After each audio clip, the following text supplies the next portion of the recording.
Hello बच्चों, आज हम एक बहुत ही इंटरेस्टिंग चैप्टर पढ़ने जा रहे हैं जो कि रिलेटेड है जेईई मेंस के साथ।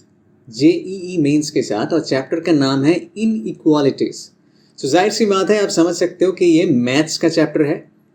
ये मैथ्स का चैप्टर है और हमारा टारगेट है कि हम इसको ऐसे प्रिपेयर करें कि जेईई मेंस का जो एग्ज़ाम्स है उसमें हम लोगों को एक्सीलेंट परफॉर्मेंस करने का मौका मिले। तो इस चैप्टर में हम क्या करेंगे, जेईई मेंस में इनइक्वालिटीज का जो भी कॉन्सेप्ट्स हैं, पहली बात तो इनइक्वालिटीज क्या है वो समझेंगे। उसके बाद उससे रिलेटेड जो भी कॉन्सेप्ट्स हैं, जो भी सम्स हैं, प्रॉब्लम्स हैं, उसको प्रैक्टिस करेंगे। और उसके बाद जो लोग जेईई एडवांस्ड के लिए प्रिपेयर कर रहे हैं, सुन लीजिए, जो लोग जेईई एडवांस्ड के लिए प्रिपेयर कर रहे हैं उनके लिए भी हम एक सेगमेंट बनाएंगे जहां पे inequalities related to JEE advanced हम सिखाएंगे। लेकिन ये करेंगे हम इस चैप्टर के तुरंत बाद। सो ये चैप्टर जैसे ही आप खत्म करोगे, आपका प्रिपरेशन इनइक्वालिटीज के लिए पूरा हो जाएगा। उसके बाद हम एक लिंक प्रोवाइड करेंगे जहां पे जेईई एडवांस्ड का प्रैक्टिस हम करेंगे, कॉन्सेप्ट्स को प्रैक्टिस करेंगे, सम्स को प्रैक्टिस करेंगे, और उसका जो वीडियो का लिंक है वो आपको इस वीडियो के अंत में दिया जाएगा। तो पहली बात तो कॉन्सेप्ट समझने के लिए दोनों ही चैप्टर्स इंपॉर्टेंट हैं, लेकिन आपको शुरुआत करना है जेईई मेंस से, उसके बाद आपको प्रोसीड करना है जेईई एडवांस में। अब कुछ सवाल हमारे मन में आते हैं जिसको पहले हम क्लियर कर लेते हैं। पहली बात तो, हम पहले कोचिंग का मटेरियल खत्म करें या फिर पहले हम किताब पढ़े तो कितने पढ़े, प्रॉब्लम्स प्रैक्टिस करें तो कितने पढ़े। ये सारे सवालों के जवाब पहले ही क्लियर कर लेते हैं ताकि हमारा जो मेन स्ट्रेस का बात होता है कि कितना प्रिपेयर करना है, क्या क्या प्रिपेयर करना है, वो पार्ट सेटल्ड हो जाए। पहली बात तो आपको दो चीज़ें करनी है। एक है, आप अगर जेईई मेंस के लिए प्रिपेयर कर रहे हो तो आपको शुरुआत करनी है आर.डी.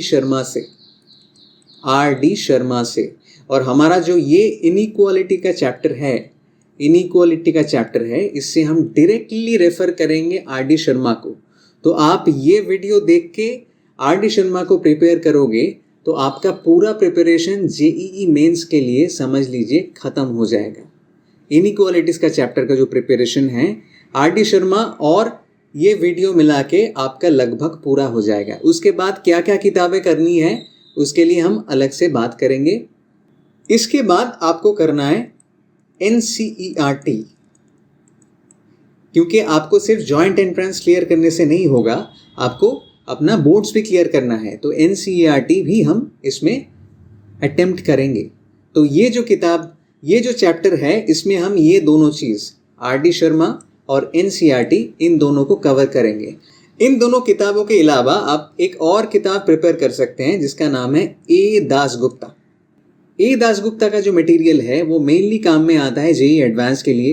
तो जो लोग जेईई एडवांस के लिए प्रिपेयर कर रहे हैं, आप डिस्कस कर लेते हैं कि उनको कौन कौन सी किताबें करनी है और कौन कौन सी लेक्चर्स वो देख सकते हैं। जेईई एडवांस्ड के लिए आप जो प्रिपेयर कर सकते हैं वो है दो चीज़ आपको करनी है। सेंगेज करके एक बुक्स का सीरीज आता है, सेंगेज।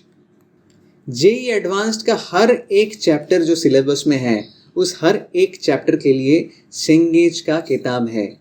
नीचे लिंक दिया हुआ है, आप उस लिंक में जाके उसका जो 5 वॉल्यूम्स है उसको आप परचेज कर सकते हैं। और ये किताब आपके लिए बहुत ही इम्पॉर्टेंट है। इसके अलावा आप एक और किताब ट्राई कर सकते हैं, लेकिन दोनों को एक साथ नहीं करना है। दूसरा जो किताब है उसका नाम है R.S. अग्रवाल। इन दोनों में से R.S. अग्रवाल का 6 वॉल्यूम्स का एक किताब आता है, सेंगेज का 5 वॉल्यूम्स का किताब आता है। ठीक है, आपको या तो ये सेंगेज का 5 वॉल्यूम्स कंप्लीट करना है या फिर R.S. अग्रवाल का 6 वॉल्यूम्स कंप्लीट करना है। दोनों को एक साथ कभी भी नहीं करना है, कोई फ़ायदा नहीं है दोनों एक साथ करने का। ठीक है, तो एक आपने चुन लिया और कर लिया। मैं यहाँ पे एडवांस का जो क्लास है जो इसके बाद आएगा, उसमें मैं सेंगेज को रेफर करूंगा और सेंगेज के सॉल्यूशंस और कॉन्सेप्ट्स को हम अटेंड करेंगे कॉम्प्रिहेंसिव तरीके से। ठीक है, उसके बाद आपको प्रिपेयर करना है ए दासगुप्ता। मैं पहले भी बता चुका हूं कि मेंस के लिए भी ये काम में आता है, क्योंकि कॉन्सेप्ट्स को बहुत बढ़िया तरीके से यहाँ पे दिया गया है। ए दासगुप्ता आपका एडवांस्ड में भी बहुत ज़्यादा काम में आएगा, ठीक है। तो ये दोनों को आपको प्रिपेयर करना है। अभी हम आ जाते हैं कि इस क्लास में हम क्या क्या करने वाले हैं। पहले मैं बता चुका हूँ कि आर.डी. शर्मा हम प्रिपेयर करने वाले हैं और एनसीईआरटी हम प्रिपेयर करने वाले हैं। ए दासगुप्ता हम ओवरव्यू लेंगे। एडवांस के लेवल पे हम इस मेंस के वीडियो में नहीं जाएंगे, लेकिन जो एडवांस का वीडियो है जो इस वीडियो के बाद ही आ जाएगा, उसमें पूरा संगेज का जो मटेरियल है और पूरा ए दासगुप्ता का जो इन डेप्थ मटेरियल है उसको अटेंड किया जाएगा और उसको हम सॉल्व करेंगे, कंसेप्ट को समझेंगे। सबसे बढ़िया बात है कंसेप्ट को हम समझेंगे।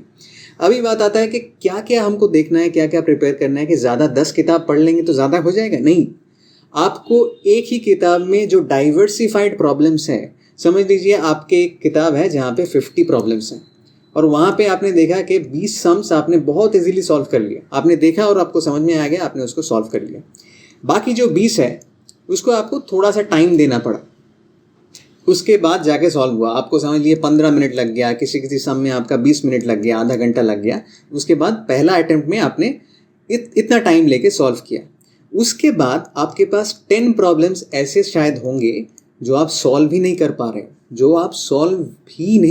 रहे हो, तो आपका क्या काम है? आपका काम है ये जो 10 प्रॉब्लम्स है ये आपके लिए सबसे ज़्यादा इंपॉर्टेंट है। आपको दूसरे किताब में जंप नहीं मारना है। आपको यही जो किताब है इसका 50 आउट ऑफ 50 जो प्रॉब्लम्स है उसको कंप्लीटली समझना है, कंप्लीटली सॉल्व करना है। जब आपका ये एकदम मक्खन जैसा हो जाएगा, मतलब आप देख रहे हो और आपको समझ में आ रहा है क्या करना है इस प्रॉब्लम के साथ, तभी आपको दूसरे किताब में जंप करना है। और ख़ास करके दोस्तों ये जो 6 किताब मैंने बताए या फिर जो 5 कॉम्बिनेशंस मैंने बताए, इसके अलावा आपको प्रैक्टिस नहीं करना है। इसके अलावा आपको प्रैक्टिस टोटली एकदम ही अवॉइड करना है। इसी में आपको रिपीटिशंस डालने हैं ताकि आपका फ्लुएंसी एग्जाम के टाइम पे क्या होता है दोस्तों कि आपके पास बहुत ही कम टाइम होता है एक एक प्रॉब्लम को सॉल्व करने का, राइट। उस टाइम पे आपका जो रिफ्लेक्स है वो सबसे ज़्यादा काम आता है। आपका जो रिफ्लेक्स है, आपका जो इंस्टिंक्ट है वो सबसे ज़्यादा काम आता है। तो उसके लिए आपको चाहिए स्मूथनेस, और स्मूथनेस आपको तभी आएगा जब आप प्रैक्टिस अच्छी तरीके से करोगे, टफ प्रॉब्लम्स को अवॉइड नहीं करोगे और एक किताब का जो हर एक कॉन्सेप्ट है उसको कंप्लीटली अंडरस्टैंड करोगे। ऐसा नहीं है कि आपने 10 चीज़ें समझ ली, 2 चीज़ें बाकी रख के फिर दूसरे किताब में जंप कर गए। वो काम आपको नहीं करना है, वो काम आपको एकदम ही नहीं करना है। वो एकदम पहला रीज़न है एग्ज़ाम में ख़राब परफॉर्मेंस का। आपको सारे कंसेप्ट, पर्टिकुलरली जो कंसेप्ट, जो प्रॉब्लम्स आपको डिफिकल्ट लग रहे हैं उनको सॉल्व करना है। तो इस वीडियो में हम वही करने वाले हैं। पहले कंसेप्ट को सिंपली समझेंगे, उसके बाद इजी प्रॉब्लम्स को पकड़ेंगे, उसके बाद मीडियम प्रॉब्लम्स को पकड़ेंगे और आखिर में हम डिफिकल्ट प्रॉब्लम्स को, चैलेंजिंग प्रॉब्लम्स को एकदम जोश के साथ अटेम्प्ट करेंगे और इसको समझेंगे। ठीक है दोस्तों, तो चलिए शुरू करते हैं। पहले हम समझते हैं इनइक्वालिटी क्या है। What is inequality?